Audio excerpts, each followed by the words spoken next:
Hello, my name is Matthew, and I was at work earlier today and I was thinking about a tag that I've seen recently, and it's called My Favorite Things tag. And it's just such a great time to think about our favorite things. I remember when I was a little kid, we had the Sears catalog. Sears was a retail chain that's I believe it's gone now, but they had a catalog that would come out, and around Christmas time, they would have the big, thick Sears catalog, and it would have everything. And there was a whole section on toys, the children's section that would have all the toys. And I would pore over this thing, and I would circle all the things that I thought were just amazing and exciting. And then Christmas Day would come, and there would be some things that I would get, and I would be overjoyed. Um, and so I was thinking about it today, and I just thought I would talk about um, some of my favorite things using the My Favorite Things tag, which was created by Tori from Hufflepuff Discovery, and then adapted as a tag from Lukash.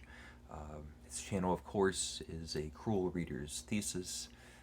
I'll try to remember to put all the links and the list of questions and all that um, below. But the first question, who is your favorite musician or band? And I'm not an adventurous music listener.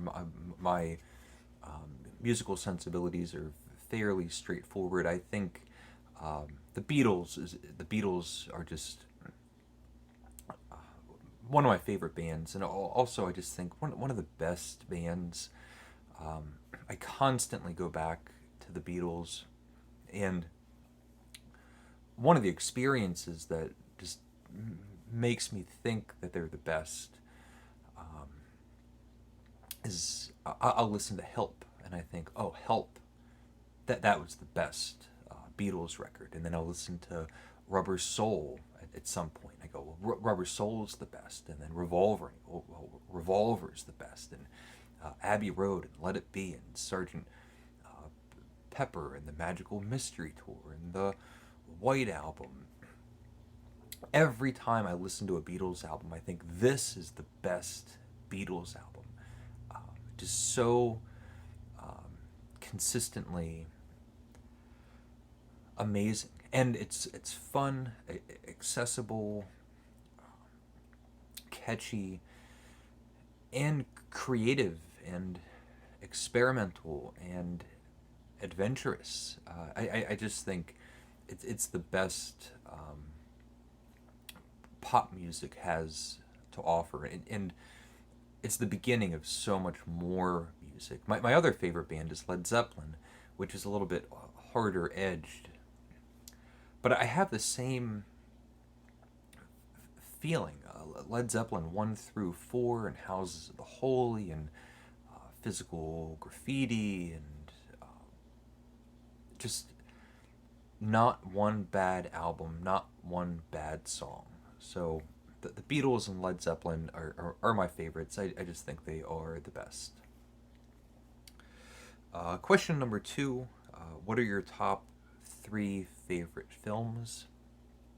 While I'm thinking about the Beatles, one of my favorite movies is A Hard Day's Night, uh, which I just think is so charming and so funny and witty. It's as if we're having a day in the life with the Beatles, and it's John and Paul and George and Ringo. We get that iconic opening scene with them running through the streets and crowds of teenagers just pouring after them.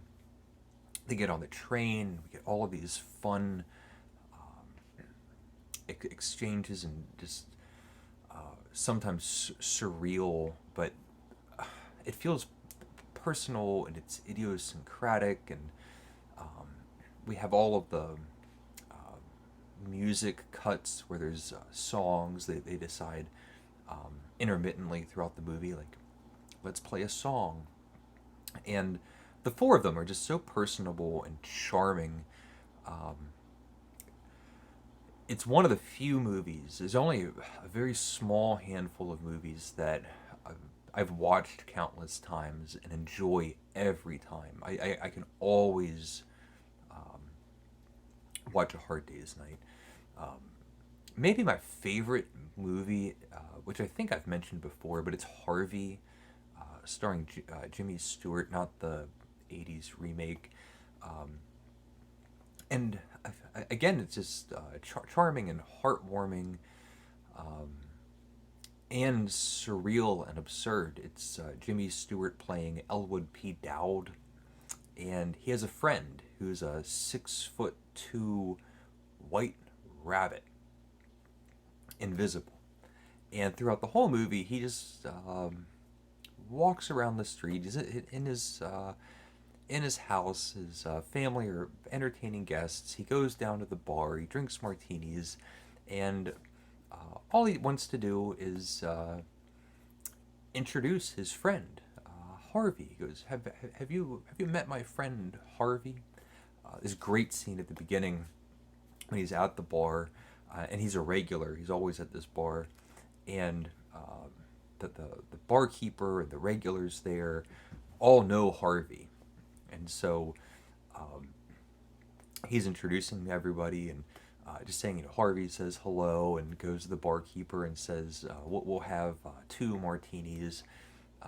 But there's a person at the bar who's not a regular, and he's seeing everybody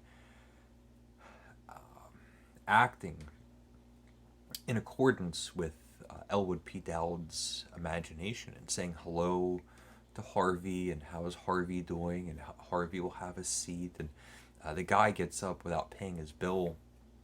The guy goes, well, you didn't pay. And the guy goes, Harvey will pay for it. And Elwood turns around and goes, Harvey said he would be happy to. It's a great movie. I don't know if it's one of my favorite movies, but maybe a movie I would say is just one of the best. One of the most cinematic movies is Ran by Akira Kurosawa. Made Seven Samurai. And it's a color movie. And the colors in this movie just pop and jump off the screen. And this is a director that started making black and white movies. And you could see just on every frame how this is a director realizing that he can utilize color in a motion picture, in a moving picture, and the color is just so saturated and magnificent. It's one of the most magnificently colored movies, and it's a kind of it's a remake of King Lear, but it's a samurai setting, so they have all the kimonos and all of the Japanese attire and culture and all of those things, but we have this older Japanese person, and he has his children. He decides that he no longer wants to be the emperor or king of his county or whatever it is, and wants to divide up all of his wealth, and he'll have nothing, and it all gets turned upside down all of a sudden, through the varying degrees of greediness, through the siblings. He just kind of gets booted out, and there's an incredible scene. It's a big fight scene, and there's a temple that's caught on fire, and we see one of the main characters, the King Lear character, coming out of this temple, while the temple is ablaze, and for all the kind of CGI effects that you can have, and all of the tricks with movie magic and all of those things, there's a scene in this movie with the temple on fire where nothing beats an actual building, an actual temple that's really on fire on screen. There's people in this burning building, and we see the whole frame. It's really on fire. Huge, sweeping plumes of fire and smoke, and it's all real. On set, they built a temple and then they lit the thing on fire. They had one shot, and they get this glorious scene. It's just so cinematic. I absolutely love that movie. One of my favorite movies of the year, just this year, I haven't seen very many movies, but I saw the new James Bond movie, No Time to Die, and I love these James Bond movies. Um, at the end, every time I think to myself, well, I'm James Bond. I could be doing this. You get just so jazzed up, thinking, wow, I could have done that. If I was in that situation, I would have done just like what James Bond did. And the new No Time to Die James Bond movie with Daniel Craig as last time starring as James Bond has one of the best opening sequences. He's with his love interest from the earlier movies, and they're driving down this winding road on the Italian countryside, and they're in that iconic DB9, the Aston Martin, and that just smooth, classy gray color, and it's just the perfect car for James Bond, perfect match. And they're driving down this road, and she says, "Why don't you drive faster?" And he goes, "Well, we have time." And no sooner, just a few beats later, he's in front of this tomb to pay his respects, and by surprise, he gets blown up. He gets blown, like knocks him off of his feet. He's on the ground, and you can hear the ringing from the effects of the sonic wave that would hit him, and he can barely hear, but he's James Bond, and he gets up and starts running, and all of a sudden there's these evil henchmen, and there's the evil super group, and all the bad people that are after James Bond, and he's on this bridge, and there's a car coming one way and a motorcycle coming the other way, and they're all shooting their guns, and he grabs his cable and he swings off of the bridge, narrowly escapes being hit by the car, or shot by the guns, or hit by the motorcycle. The motorcyclist finds him a moment later, and James Bond just tackles the motorcycle, just jumps on it, knocks the guy off because he's James Bond, he can do that, and gets on the motorcycle, and we have this Italian city, I don't know where they are, he's on the motorcycle, and now is just driving up the buildings. And the way that James Bond can do, he gets the girl, they get back in the Aston Martin, and now all of those military style equipped black SUVs that have automatic weapons, they all come out of the woodwork, and she asked him to drive fast earlier. Now she gets to see him drive fast. He's in these crowded streets, just screaming. A car that's out of control, except that it's been being driven by James Bond. He's pulling it back and doing all the things that he can do. And the Aston Martin gets T-boned, which is a surprise in a lot of kind of super heroic, larger than life chase scenes. Normally, these cars kind of just moonwalk through these kinds of chase scenes. Jason Bourne, the Bourne movies, really utilize that when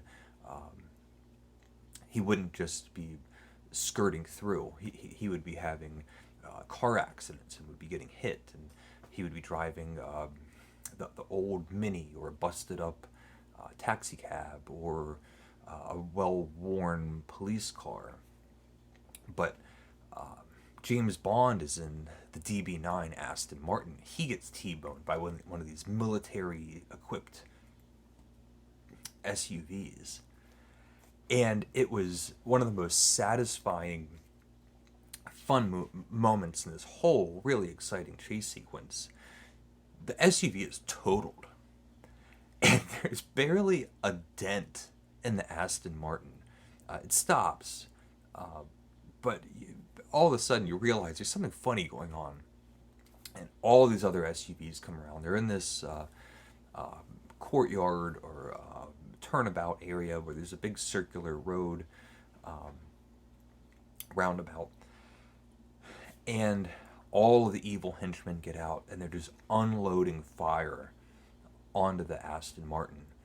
And it's the moment where you realize this isn't just an old car from the 60s, a retro throwback where they're just driving around in this classic car. This thing is a tank. This thing is a fighter jet. This is the most well-equipped, heavily armored piece of equipment on the planet. They're taking just grenade launchers and assault weapons, hitting the glass. Can't break it. And James Bond and the girl are just in there. He's waiting. It's this tense moment. He's waiting for her to break because he thinks that she has some sort of secret. He realizes there's a man right outside the passenger window unloading his guns, unloading his weapon.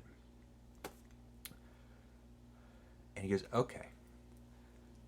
And then he does all the James Bond gadgets. The smoke starts coming out of the exhaust. The headlights drop down.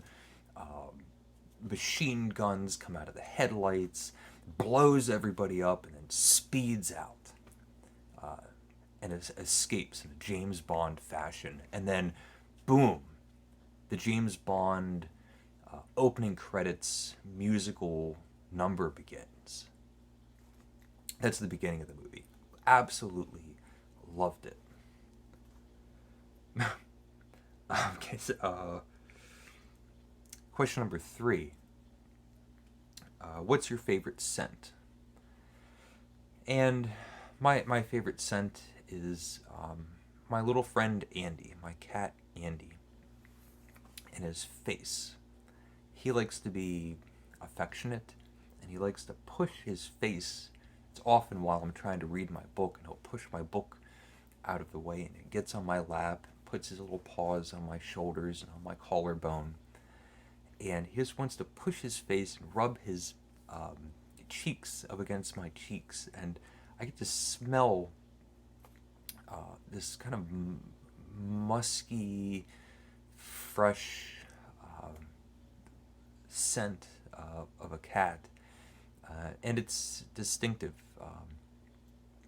Daphne, my other little friend, my other little cat, is not nearly as affectionate, but she smells fresh and clean. They spend all their time cleaning themselves.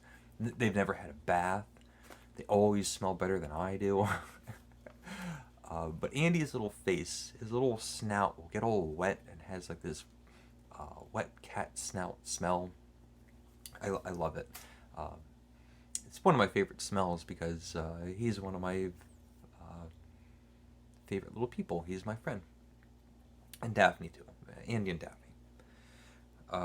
Question number 4. What is your favorite Disney film? I'm going to include Pixar, and I'll say WALL-E. Terrific movie.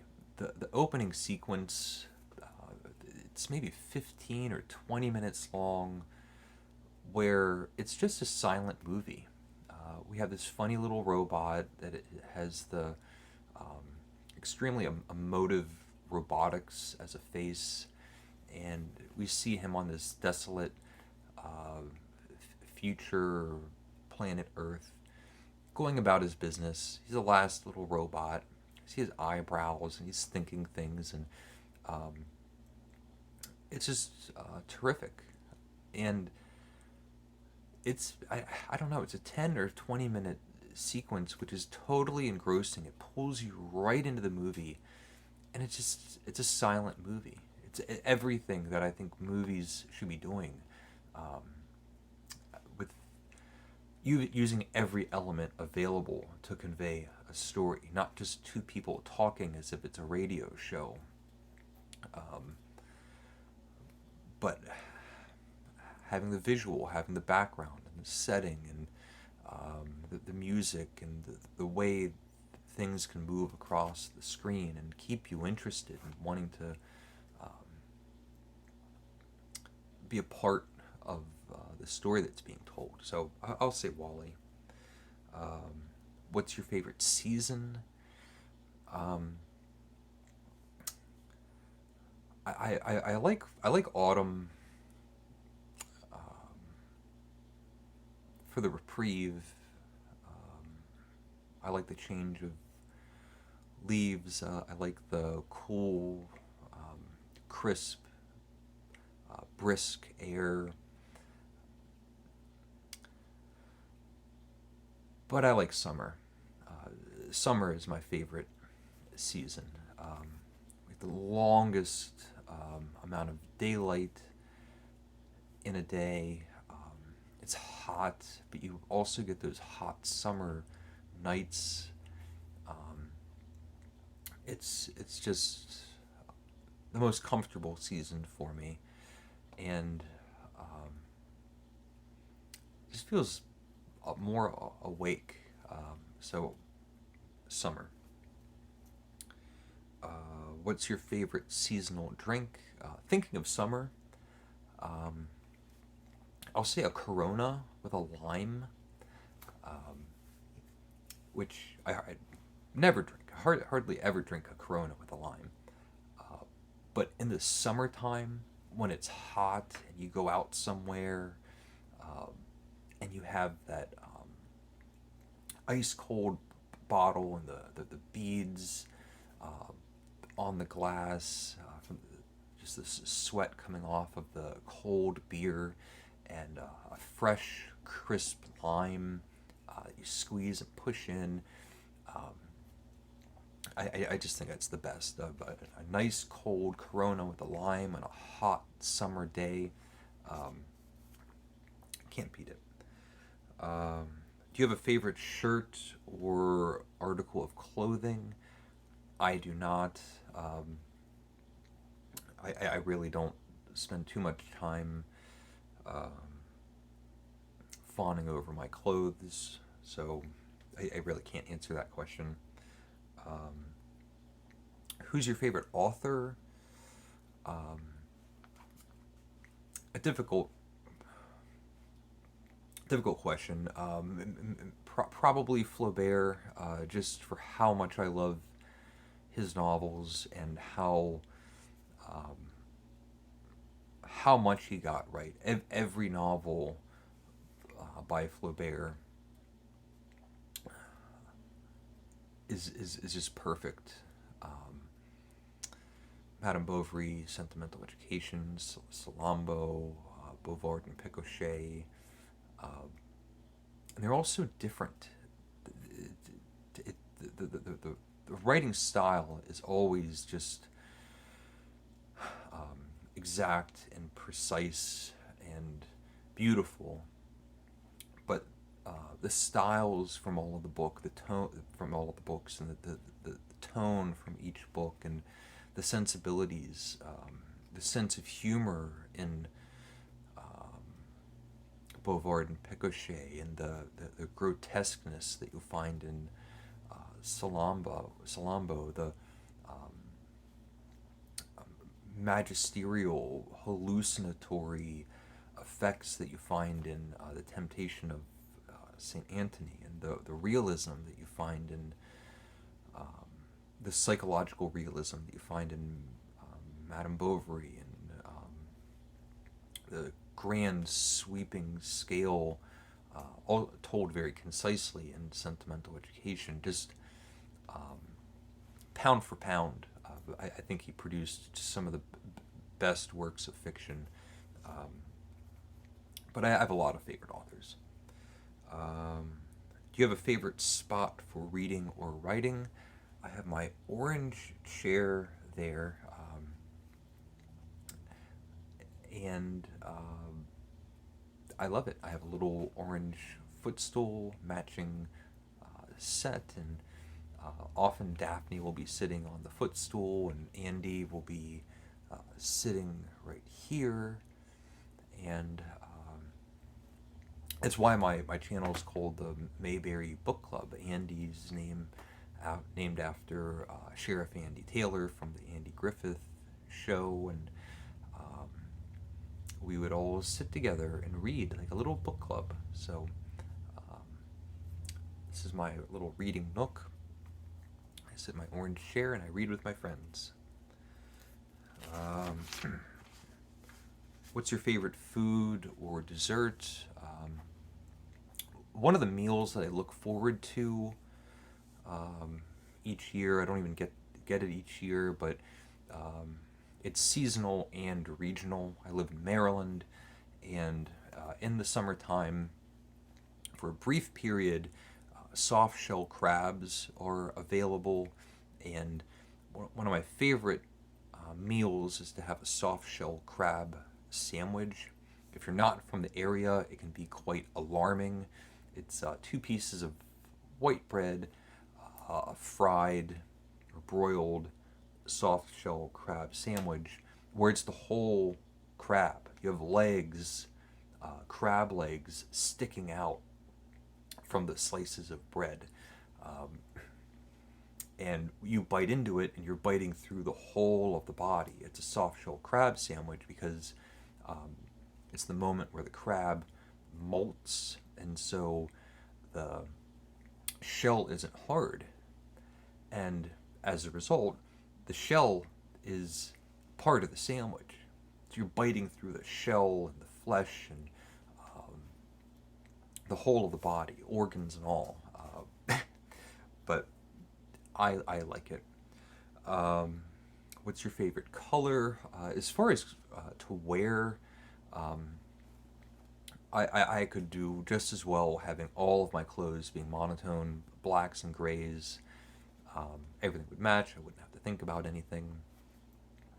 As far as colors that I like, having a history, being a painter, growing up, spending so much time painting, and feeling like these are colors are tools that I use to create an effect. I have very little preference in color. I could make a whole video on my preferences of actual pigments, different kinds of white paint that I like, titanium paint, titanium white versus flake white, and the different kinds of blacks, all of the array of cadmiums, and burnt umbers, and raw sienna, and raw ochre, and burnt ochre, and on and on and on. But I don't really have a preference in color. I don't have a favorite color. What are your favorite YouTube channels? As far as BookTube, I love watching a lot of booktubers, but Steve Donahue really is one of my favorite YouTubers, favorite booktubers. Just Steve is very much being himself. Another channel that I like, which is not BookTube, but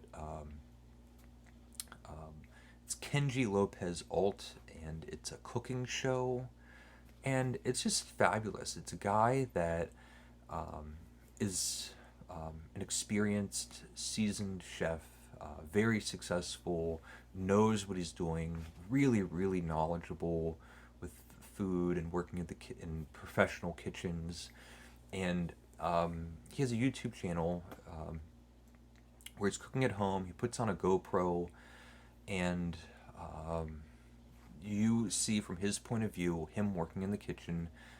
He talks about what he's doing, and he makes things in pretty much real time, and explains why he's doing it a certain way.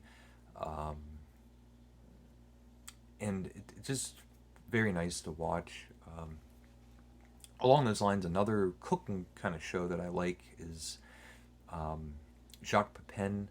Um, I think he's part of a YouTube channel, or at least they have um, rights to footage. I think it's PBS Masters, but um, just today I watched him make clam fritters, and again, it's just someone that is very comfortable doing what they know. Maybe that's a common thread that I like between um, the channels that I just mentioned, but just being very uh, comfortable, confident, and natural, doing the thing that you know, talking about the thing that you know. Um, but there's a lot of YouTube channels that I like, so um, that's the end of the tag. Um, if you feel like doing the tag, everyone's always more than welcome to. It's open to anybody to do. So if you feel like it, you're tagged. Let me know if you have any thoughts. So please leave a comment if you would like. Thank you for watching, and take care.